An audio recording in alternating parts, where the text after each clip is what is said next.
Good morning everyone. My name is Manish Katiyar. I am from Access Colleges. So on the last turn we have discussed about the dividend policy and relevancy. We are taking this dividend policy model as per AKTU curriculum, which is given in our curriculum by the AKTU, unit number 4, dividend policy. So we have discussed in the last turn that dividend affects the value of the firm. Value of the firm means V equal to S plus D. S means value of equity and value of debt. So therefore we know that if a company pays the dividend, it affects the value or a share price of a company.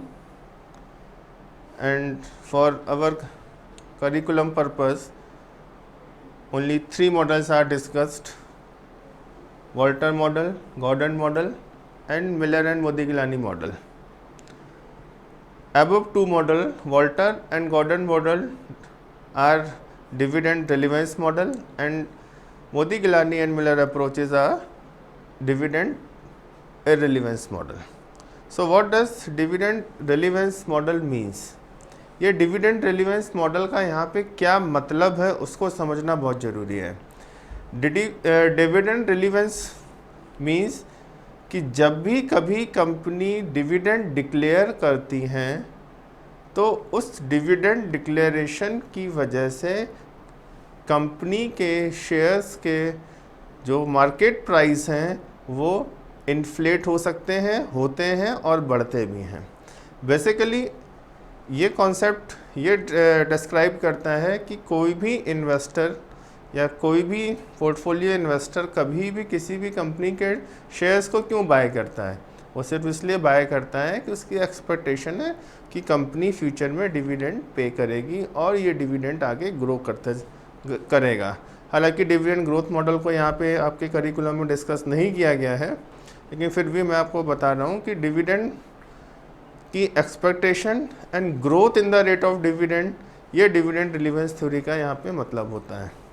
2 लोग हैं, mister Walter and Gordon, जिन्होंने dividend relevance theory के बारे में बताया, and Miller साहब dividend इररिलेवेंस theory के बारे में डिस्कशन करते हैं। उनका ये मानना है कि डिविडेंड डिक्लेयर करने से कंपनी के मार्केट प्राइस के ऊपर किसी तरह का कोई इफेक्ट नहीं पड़ता है, और जब मार्केट प्राइस पे कोई इफेक्ट नहीं पड़ता है तो वैल्यू ऑफ द फर्म भी इंक्रीज़ नहीं हो सकती है। ऐसा उनका मानना है, उन्होंने अपनी थ्योरीज दी हैं। तो उनको स्टडी करने से पहले हम लोग एक एक मॉडल को स्टडी करते हैं। आई होप आप लोगों को डिविडेंड रिलेवेंस मॉडल, इररिलेवेंस मॉडल का मतलब समझ में आया होगा। फिर से रिवाइज कर लेते हैं। रिलेवेंस मॉडल का मतलब है कि डिविडेंड देने से कंपनी के शेयर प्राइस इंक्रीज़ हो सकते हैं। जब शेयर प्राइस इंक्रीज़ होते हैं तो value of the firm increase हो सकती है। एंड डिविडेंड इररिलेवेंस मॉडल हमको ये बताता है कि डिविडेंड डिक्लेरेशन का कंपनी के शेयर प्राइसेस के ऊपर कोई इम्पैक्ट नहीं पड़ता है, और उसके लिए मिलर एंड मोदिग्लानी अप्रोच हमको स्टडी करनी है। ठीक है, कुछ न्यूमेरिकल्स भी हम लोग इसमें आगे कंटिन्यू करेंगे। अभी तो हम लोगों ने जस्ट थ्योरी का एक पार्ट यहाँ पे क्लियर किया है। ठीक, रेलिवेंस थ्योरी, इसको स्टडी करते हैं। जो मैं अभी आपको जस्ट ब्रीफली बता चुका हूँ relevance theory, Walter and Gordon model, उसका थोड़ा सा समरी है। If the choices of the dividend policy affect the value of a firm, it is considered as a relevant. ये यहाँ पे लिखा हुआ है, जैसे मैंने एक्सप्लेन किया था। In that case a change in the dividend pay out ratio will be followed by a change in the market value of the firm. ये कैसे कैलकुलेट किया जाता है? जब सपोज किसी कंपनी का मार्केट शेयर आज 10 रुपये में ट्रेड हो रहा है और कल वो 12 रुपये में ट्रेड होने लगेगा, तो 2 रुपये का इंक्रीमेंट हुआ कि नहीं हुआ? तो उसी तरीके से number of shares outstanding and amount of dividend को मल्टीप्लाई करेंगे, एक पीरियड से दूसरे पीरियड में कंपेयर करेंगे, तो हमको उसका डिफरेंस समझ में आएगा। ठीक है। सेकेंड है, if dividend is relevant there must be an optimum pay out ratio. इसको ध्यान रखना क्योंकि आपके डिसीजन मेकिंग में ये काम देगा। If the dividend is relevant, मतलब अगर डिविडेंड रेलिवेंट है, that there must be an optimum pay out ratio. Optimum मतलब मैक्सिमम कंपनी को डिविडेंड पे करना चाहिए। Optimum pay out ratio is that ratio which gives the highest market value per share. क्योंकि हम लोग dividend relevance theory study कर रहे हैं और डिविडेंड रिलीवेंस थ्योरी हमको यही बताती है कि डिविडेंड डिक्लेयर करने से कंपनी का मार्केट प्राइस इंक्रीज होता है। ठीक है, ये रिलीवेंस थ्योरी का थोड़ा सा समरी था। नेक्स्ट आगे बढ़ते हैं। Walter model. The dividend policy given by James Walter consider that dividend are relevant and they do affect the share price। पहली बात क्लियर है, कुछ खास इसमें नई चीज़ नहीं है, ये मैं डिस्कस करते चले आ रहा हूँ। Two factors which influence the market price of the shares are the EPS and DPS। EPS means earning per share and DPS means dividend per share। ये सभी को मालूम है, मैं लास्ट टाइम में भी बता चुका हूँ। Dividend are always paid on the face value of a share। Suppose a company's face value is 10 and company declares a dividend 10%, how much dividend you are getting? Rupees 1।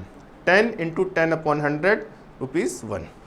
Now EPS, two factors which influence the market price of the shares are the EPS and DPS, means earning per share and dividend per share। Whenever a company earns EPS, now EPS का calculation कैसे करते हैं? EPS is calculated net profit after tax divided by number of shares outstanding, resulting figure is EPS। okay, now जो EPS company earn कर रही है, इसका proposal board of directors, dividend कितना दिया जाए, बोर्ड ऑफ डायरेक्टर्स रिकमेंडेशन देते हैं, फिर एनुअल जनरल मीटिंग होगी, शेयर होल्डर्स उसको अप्रूव करेंगे, वो बात का मैटर है। तो सपोज कंपनी ने 1 रुपये EPS अर्न किया, उसमें से डिविडेंड कितना दिया जाएगा, ये रिकमेंडेशन बोर्ड ऑफ डायरेक्टर्स देते हैं, ये मैं आपको बता चुका हूँ। और बोर्ड ऑफ डायरेक्टर्स जो रिकमेंडेशन डिविडेंड का करते हैं, मोर और लेस वही डिविडेंड शेयर होल्डर्स अप्रूव कर देते हैं। ठीक है, in this model he studies the relationship between the internal rate of return R and the cost of capital of the firm यानी KE to give a dividend policy that maximize the shareholders wealth। दो चीज़ों को यहाँ पे consider किया गया है, internal rate of return and cost of capital of the firm. What is cost of capital of the firm? यहाँ पे बात हो रही है कॉस्ट ऑफ इक्विटी की, जो कि हम लोग पढ़ते हैं कॉस्ट ऑफ इक्विटी हम लोग कैसे कैलकुलेट करते हैं, थोड़ा सा रेफरेंस दे देता हूँ, स्लाइड में नहीं मेंशन है। कॉस्ट ऑफ इक्विटी कैलकुलेट करने के पास हमारे लिए 3 या 4 अलग अलग मेथड्स हैं। Earning price method, dividend price method, dividend discounting model या ग्रोथ मॉडल को भी कंसीडर करते हैं, एंड CAPM मेथड। ये 4 मेथड हमको सिलेबस में दिए गए हैं पढ़ने के लिए।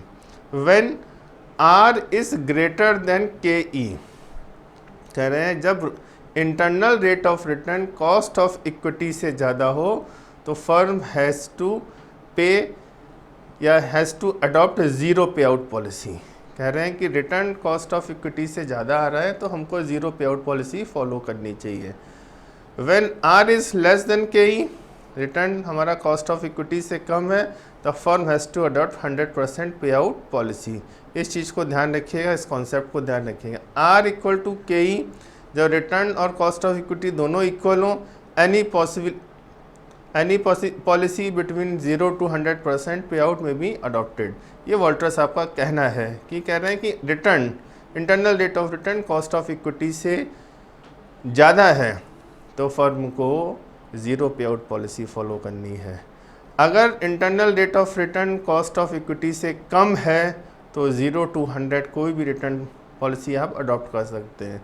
जब रिटर्न कॉस्ट ऑफ इक्विटी के इक्वल हो तो आप कोई भी पॉलिसी फॉलो करना, ये इन्होंने यहाँ पे लिखा है।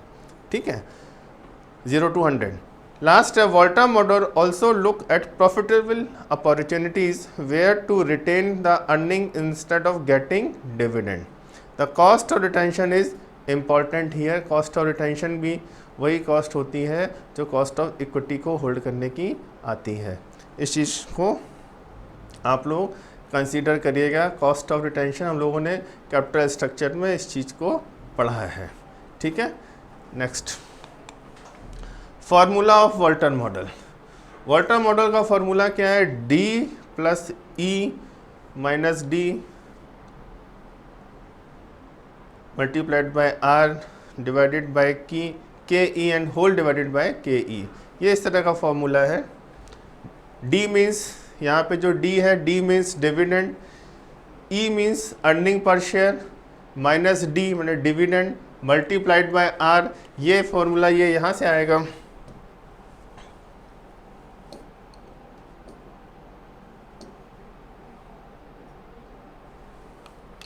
इसको आप इस तरह से यहाँ से कंसीडर करेंगे, ये dividend plus earning minus dividend R upon K E and whole of is divided by K E. इसको यहाँ से यहाँ तक कंसीडर करना, whole is divided by K E. ये पूरा फॉर्मूला है यहाँ पे, ठीक है। Where P means current market price of equity share, E equal to earning per share, D means dividend price per share, E means earning per share, R means return, K E means cost of equity। इस चीज़ को ध्यान में रखेंगे। मैंने सब चीज़ों को नीचे बाइफरकेट करके बताया है। Where P equal to current market price of equity share, E equal to earning per share, D equal to dividend per share, E minus D equal to retained earning per share, EPS minus DPS अपन। इसके बाद R equal to rate of return on firm's investment और percentage of retained earning, ठीक है। ये पूरा formula है, फार्मूले पे फोकस करना है, आपको ध्यान रखना है। यहाँ पे dividend plus earning minus dividend multiplied by R divided by K E and whole is divided by K E. थोड़ा सा इसको समझना है। आगे बढ़ते हैं। एक assumptions of the Walter model. कुछ एजम्पशंस हैं इस फॉर्मूले को ड्रॉ करने के लिए, कुछ एजम्पशंस उन्होंने बनाए हैं।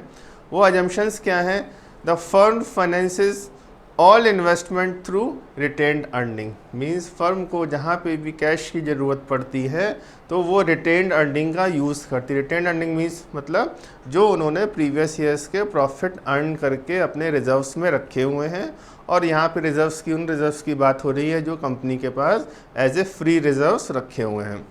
The firm's internal rate of return and its cost of capital के ई आर कॉन्स्टेंट। ये कह रहे हैं कि हमारी कॉस्ट ऑफ इक्विटी हम कांस्टेंट रहेगी।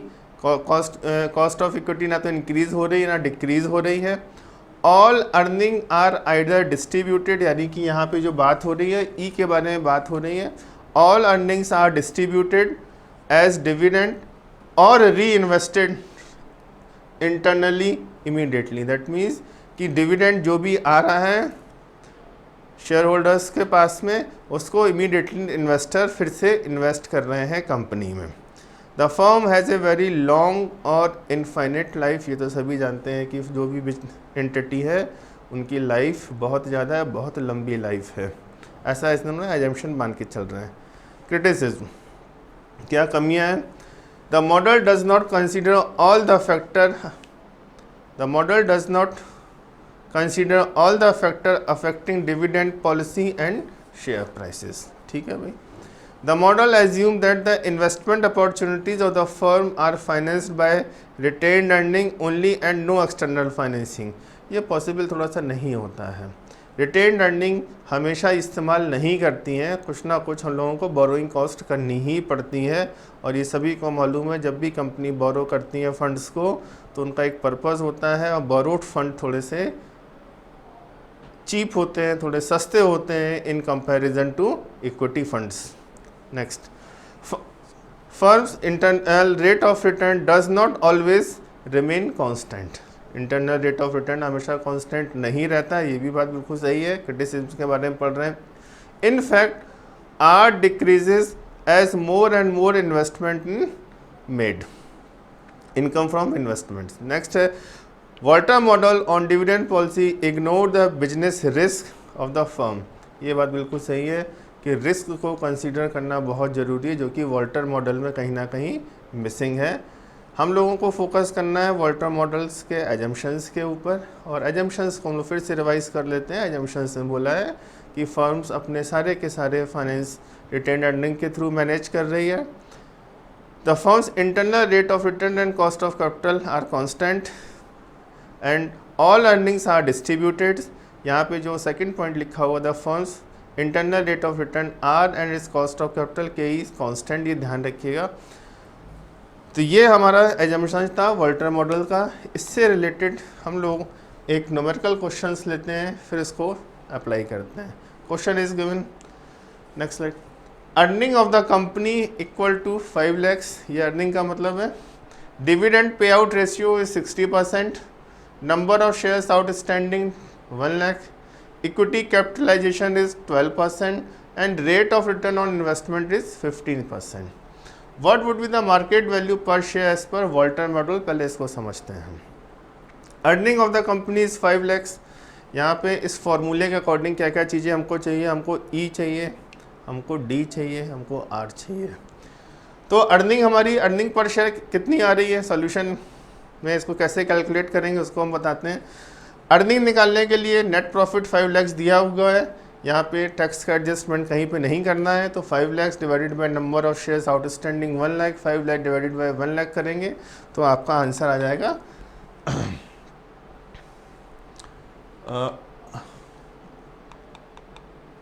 चलिए हाँ 5 lakh डिवाइडेड बाय 1 lakh करेंगे तो हमारा ईपीएस आ जाएगा ₹5 पर शेयर।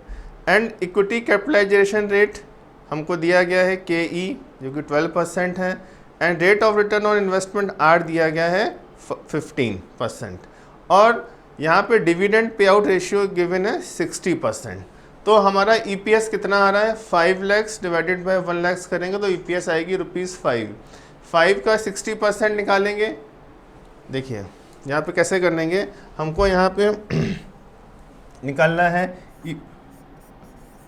ईपीएस इक्वल टू, कैसे कैलकुलेट करेंगे, net profit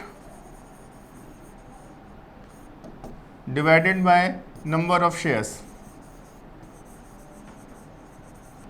net profit given 5 lakhs rupees divided by number of shares 1 lakh। तो इस तरह से हमारा ईपीएस आ गया ₹5 पर शेयर। यहाँ पे हम लोगों ने ईपीएस कैलकुलेट कर लिया, ₹5 पर शेयर यहाँ पे आ गया। अब डिविडेंड कैलकुलेट करना है।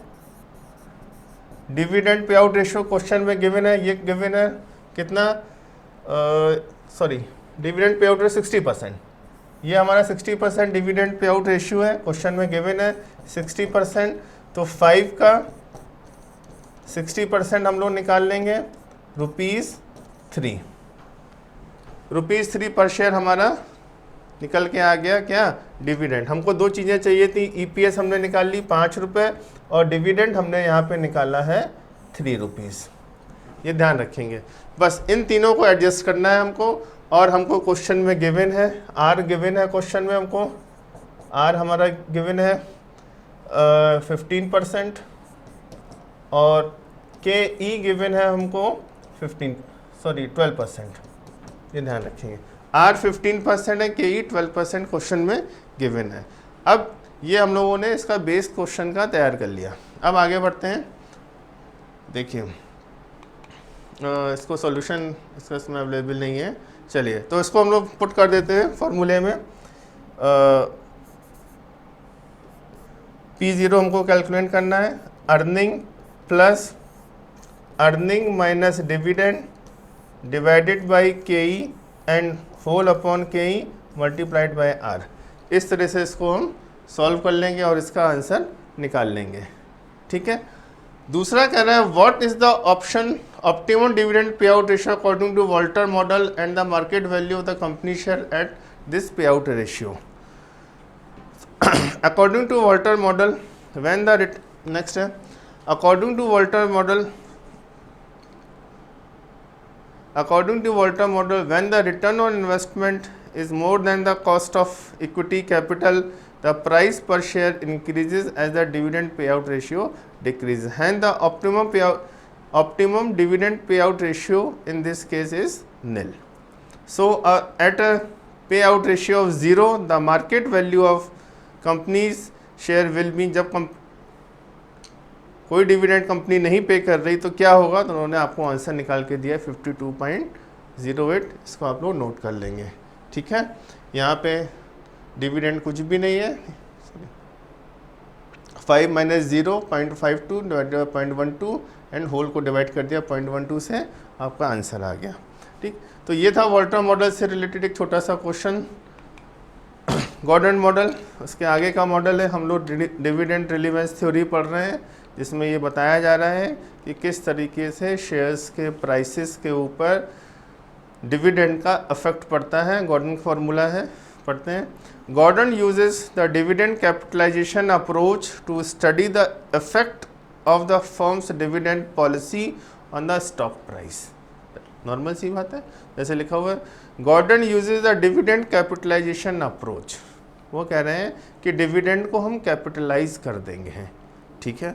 According to him what is presently available is more preferred that what may be available in the future. उनका ये मानना है कि इन्वेस्टर्स फ्यूचर अर्निंग्स की तरफ फोकस ना करके जो प्रेजेंट में चीज़ें अवेलेबल हैं उन्हीं को कंसीडर करते हैं। Assumptions, Gordon model assume that the investors are rational, they want to avoid risk। और जो बात काफ़ी हद तक सही नहीं है, इन्वेस्टर को रिस्क तो लेनी ही पड़ेगी। They would prefer to pay a higher price for the share now when earn them current dividend income। वो कहते हैं कि इन्वेस्टर्स डिविडेंड पे कम फोकस करके इन्वेस्टर्स प्राइस एप्रिशिएशन पे फोकस करते हैं, ठीक है। In the same way they would retain their earning if the company postpone dividend. In the same way they would retain their earning if the company postpone dividend.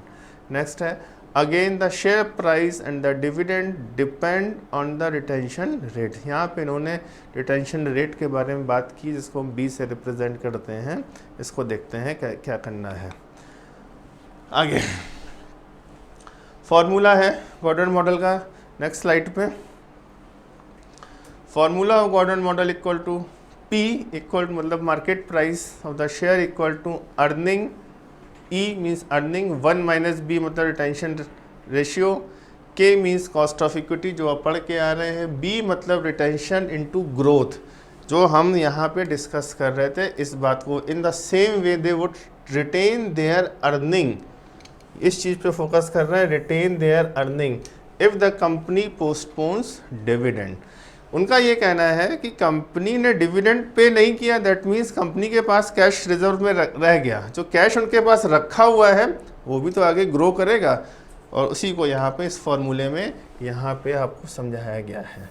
ये चीज़ जो है B into R से represent की गई है, where P equal to market price, E equal to earning per share and B equal to retention ratio. Retention ratio का मतलब है अगर 100% डिविडेंड है उसमें से कितना डिविडेंड पे आउट कर दिया। फॉर एग्जांपल कंपनी ने 5 रुपये डिविडेंड या EPS अर्न किया, उसमें से कितना रिटेन कर रहे हैं। K equal to rate of return required by share holders and R equal to rate of return on investment. BR जो कि ऊपर लिखा हुआ है यहाँ पे इक्वल टू ग्रोथ, G से मतलब है, G का मतलब यहाँ पे ग्रोथ रेट क्वेश्चन में आपको गिवन है। According to Gordon the firms with the rate of return greater than the cost of capital should have a higher retention ratio.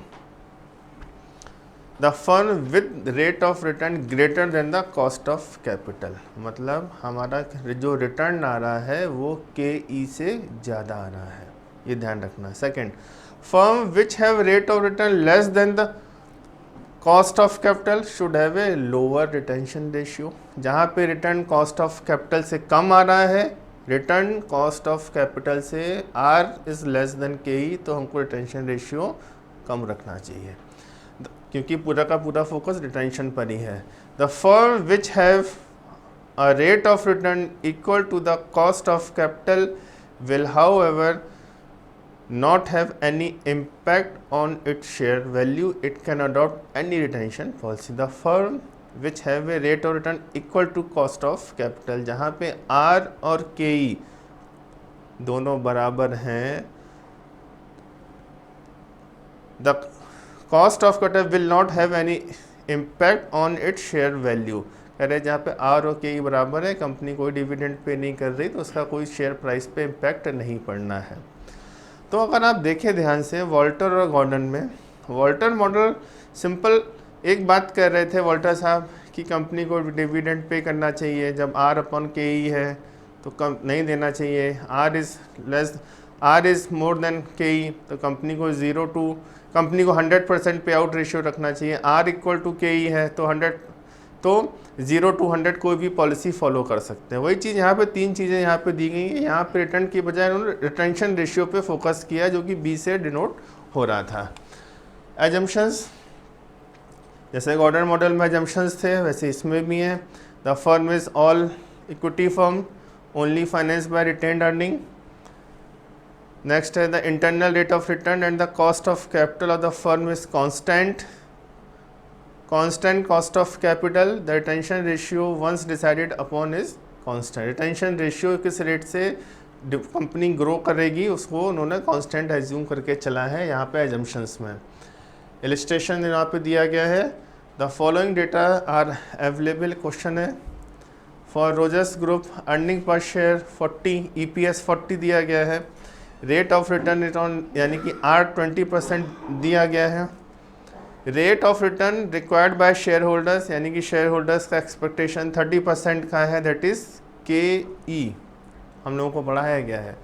Dividend expected by equity share holders is the cost of equity share capital. If the Gordon valuation model holds, what will be the price per share when the dividend payout ratio is 20%? ठीक, तो ये question आपको solve करना है अपने हिसाब से। इसमें सारी वैल्यूज़ मैं आपको बता दे रहा हूँ। रेट ऑफ रिटर्न R यानी कि ये इसका मतलब है ये आपको कॉस्ट ऑफ इक्विटी दे दिया गया है। यहाँ पे इन्होंने EPS आपको दिया गया है, अर्निंग पर शेयर 40 रुपीज़ आपको दिया गया है एंड R की वैल्यू यहाँ पे ये जो 20% है ये R दे दिया गया है। ठीक है, if the Gordon valuation model holds what will be the price per share when the dividend pay out ratio is 25%, यानी कि यहाँ पे 100 - 25 करना है। इसको फॉर्मूले में पुट करेंगे, आपको कैलकुलेशन यहाँ पे इसकी करनी होगी। ठीक है, इसको हम नेक्स्ट क्लास में आपको सॉल्यूशन बताएंगे। नेक्स्ट है इररिलेवेंस थ्योरी, अभी हम थ्योरी का पार्ट कवर कर रहे हैं। नेक्स्ट है इररिलेवेंस थ्योरी। इररिलेवेंस थ्योरी क्या कहती है कि कंपनी डिविडेंड पे करे या ना करे उसका कंपनी के शेयर प्राइस पे कोई इम्पैक्ट नहीं पड़ता है। According to this concept investors do not pay any importance to the dividend history of a company and dividend are irrelevant and have no impact on the value of a firm, ऐसा मानना है। ऐसा कुछ हो सकता है लेकिन वो डिपेंड करता है टाइप ऑफ इन्वेस्टर्स के ऊपर। अगर कोई सीनियर सिटीज़न है तो वो डिविडेंड पे फोकस करेंगे, और कोई पर्सन अगर एग्रेसिव है इन्वेस्टर है तो वो डिविडेंड पे फोकस ना करके वो ग्रोथ पे फोकस कर रहे होंगे। ये रिलीवेंस थ्योरी यहाँ पे बताती है। रिलीवेंस थ्योरी में दो मॉडल पढ़े, वॉल्टर और गॉर्डन। रिलीवेंस थ्योरी में हमको एक ही मॉडल यहाँ पे पढ़ना है, वो MM अप्रोच है। क्या बोलती है, कह रहे हैं value of the firms,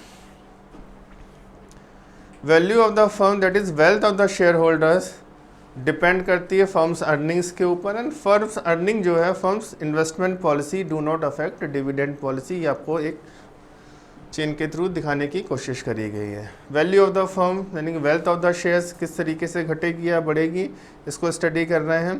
firms earnings के बारे में एंड फर्म्स की इन्वेस्टमेंट पॉलिसी को स्टडी कर रहे हैं। ठीक है, आगे according to MM the value of the firm remains the same whether or not the company pays dividend. ये तो हम बता ही रहे हैं, इररिलेवेंस थ्योरी स्टडी कर रहे हैं।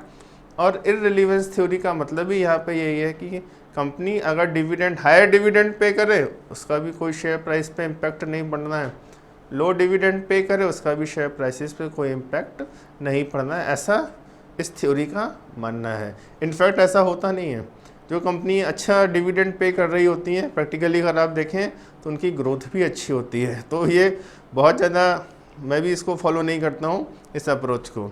The value of a firm depend solely on its earning. अगर मैं इसी के अप्रोच को अप्लाई करते हुए कोई कंपनी का एग्जांपल दूं, आप विप्रो लिमिटेड का एग्जांपल देखिए। 1981 में विप्रो में जिसने एक शेयर परचेज किया था, उस समय 1981 में विप्रो के एक शेयर की वैल्यू 150 रुपये आप एज्यूम करके चलें, और कंपनी रेगुलर बेसिस पे डिविडेंड और बोनस देती नहीं है। आज उस 150 रुपये इन्वेस्टमेंट की वैल्यू 17 करोड़ रुपए है। 1981 में जिसने विप्रो का एक शेयर खरीदा था, आज उसकी मार्केट वैल्यू 17 करोड़ रुपए बन गई है। उस टाइम विप्रो का पूरा नाम हुआ करता था western India palm refined oil company. तो इस तरीके से ग्रोथ होती है। तो ये थ्योरी ज़रा मैं भी इससे इत्तेफाक रखता हूँ, लेकिन सिलेबस में दी गई इसलिए पढ़ना है। The value of a firm depend solely on its earning power resulting from the investment policy and not influenced by the manner in which its earnings are split between dividend and retained earning। इनका एक assumption इन्होंने बताया है। इनका formula है D1 + P1 / 1 + KE। ये जितने हम लोगों ने मॉडल पढ़े हैं, इन सारे के सारे मॉडल्स में आपको इस पे फोकस करना है, P के ऊपर फोकस करना है, प्राइस के ऊपर फोकस करना है कि अगर कंपनी डिविडेंड पे कर रही है तो प्राइस इंक्रीज हो रहा है या डिक्रीज हो रहा है। कंपनी डिविडेंड पे नहीं कर रही है तो क्या इम्पैक्ट पड़ रहा है। वॉल्टर और गॉर्डन मॉडल में वॉल्टर ने उन्होंने केवल डिविडेंड पे करने के बारे में बात करी, गॉर्डन साहब ने रिटेंशन रेशियो के बारे में बात करी। उनका कहना है कि अगर कंपनी ज़्यादा डिविडेंड रिटेन करके चलेगी तो आगे ग्रोथ आएगी तो प्राइस इंक्रीज होगा। और इनका मानना है MM साहब का, मोदी गिलानी मिलर अप्रोच का, कि डिविडेंड का हमारे कंपनी के शेयर प्राइस के ऊपर कोई भी इम्पैक्ट नहीं पड़ता। इन्होंने ये फॉर्मूले हमको दिए हैं। इन अप्रोचेस को मैंने आपको थियोरेटिकली डिटेल में एक्सप्लेन किया है, जो कि आपके सिलेबस में है। एक अप्रोच और होती है डिविडेंड ग्रोथ अप्रोच, वो सिलेबस में आपके नहीं है, तो इस वजह से इसको मैंने इग्नोर कर दिया। हालांकि ग्रोथ फैक्टर को डिसाइड करना चाहिए D1 / KE + G। फार्मूला होता है P0 = मैं आपको वर्बली बता दे रहा हूँ, ग्रोथ मॉडल एक फार्मूला आपको समझना चाहिए, P = D1 / KE + G growth rate. वो फार्मूलों को बहुत ध्यान से समझिएगा, वो आपके सिलेबस में नहीं है इसलिए डिस्कस नहीं किया। सिलेबस में आपके 3 कॉन्सेप्ट दिए गए थे, तीनों कॉन्सेप्ट को थियोरेटिकली मैंने यहाँ पे एक्सप्लेन करने की कोशिश करी है। आई होप आप सभी लोगों को ये कॉन्सेप्ट क्लियर हुए होंगे। Thank you.